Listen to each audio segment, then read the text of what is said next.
बिस्मिल्लाहिर्रहमानिर्रहीम। अस्सलामुअलैकुम। आप देख रहे हैं 1/1 न्यूज़ HD। नाजरीन, वीडियो को एंड तक क्लास में देखिएगा, लाइक और कमेंट ज़रूर करें। अगर आप नए हैं तो पहले सब्सक्राइब करें और घंटी के निशान को दोबारा ना भूलिएगा।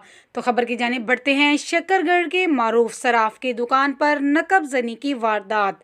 तफसीलात के मुताबिक नामालूम चोर 20 तोला सोना, 3 किलो चांदी और 45,000 रुपये नकदी लेकर फरार।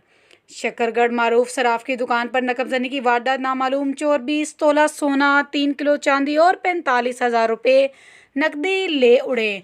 जराये के मुताबिक थाना सिटी शकरगढ़ की हदूद में रियाज मार्केट के बैरून में वाक़या फयाज अरगर की दुकान पर रात की तारीकी में नामालूम चोर दीवार तोड़कर अंदर दाखिल हुए और दुकान में मौजूद 20 तोला सोना, 3 किलो चांदी और मुबल्लिग 45,000 रुपये नकदी रकम लेकर फरार हो गए।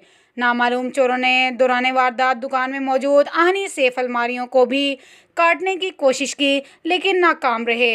इब्तदाई सूरत हाल के मुताबिक नामालूम चोर फयाज अरगर की दुकान से मुल्हिका गारमेंट्स की दुकान के ताले तोड़कर अंदर दाखिल हुए और फिर दीवार तोड़कर मुतासरा सराफ फयाज अरगर की दुकान में दाखिल हुए। इस अफसोसनाक वाक़े की इत्तला मिलते ही पुलिस थाना सिटी ने पंजाब फॉरेंसिक लैब गुजरांवाला की टीम को जय वक़ुआ का मुआयना करवाया और दस्तयाब शवाहद की रोशनी में तफ्तीश का आगाज़ कर दिया। पुलिस ने वारदात में मुलविस मुल्ज़िमान की जल्द गिरफ्तारी के अज़म का इजहार किया।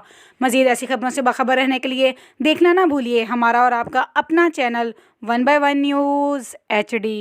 ताज़ा तरीन अपलोड्स की नोटिफिकेशन हासिल करने के लिए हमारे चैनल को सब्सक्राइब करें और साथ में दिए गए घंटी के निशान को दबाना ना भूलें।